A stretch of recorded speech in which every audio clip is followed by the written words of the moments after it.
Which moves us on to the Bloodline storyline, which is something I've been thinking about for a while. And given that we are way knee-deep into it now, I mean, we've gone through different characters. Cody Rhodes has moved out of it. Sami Zayn has moved out of it. Kevin Owens has moved out of it. And now we're kind of focusing on the internal crumbling of the Bloodline.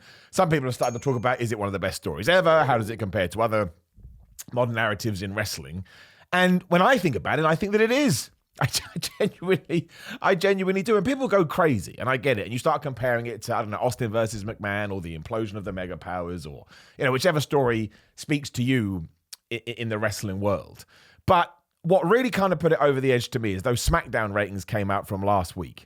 And during the 1,000-day celebration of Roman Reigns' title reign, I think some people said it did over 3 million viewers. And in 18 to 49, the amazing 18 to 49 demo.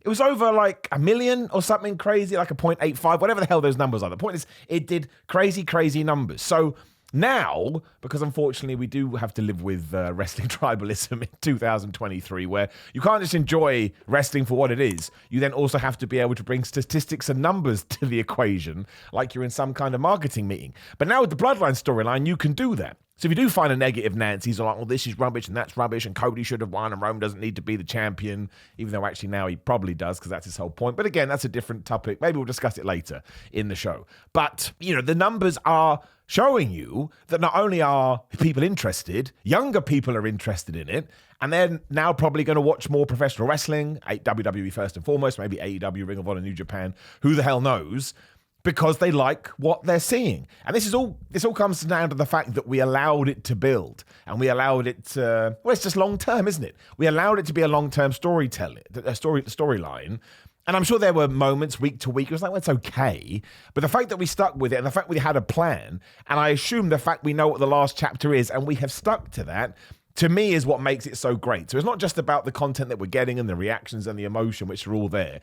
It's the fact that it shows there's been a slight shift in the way that WWE has been seeing this stuff. And I now look forward to it every single week. Like, I'm only ever going to judge things on how they make me feel. I don't necessarily care about ratings, etc. They're interesting and they're intriguing, but I got real problems in my life, so I don't want to get bogged down in all that nonsense. And my word, you can't even do a tweet these days. Cheap plug, Simon of 316. Even if you do a tweet having fun, someone pops up going, you think this is the best thing ever? Going to show how far wrestling has fallen. You're like, why do you care what I think? Go outside. The sun is out. You get a nice tan.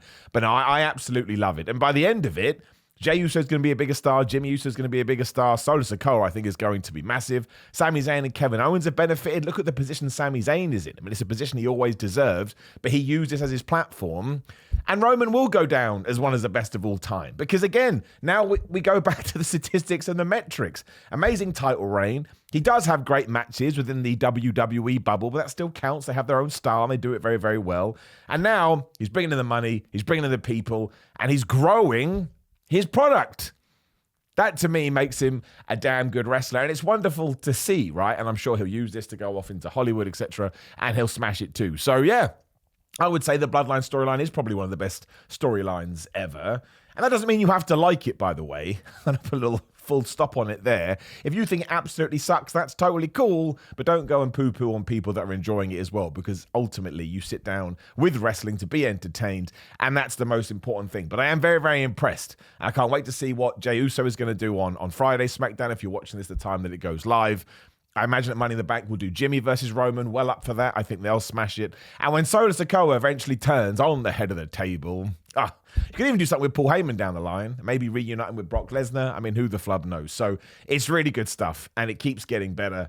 And maybe it was the right decision to keep the championship on Roman Reigns. I mean, maybe you could have told this even if you had made the switch, but it's actually better that he is the champion, Roman, because it does give him that slight sense of superiority. Like, you guys have lost the tag team championships. I didn't lose mine, and now I'm blaming you for all of this. So, yeah, that's my 2 cents on that. And I won't read the comments when this podcast goes live because people will get super duper mad.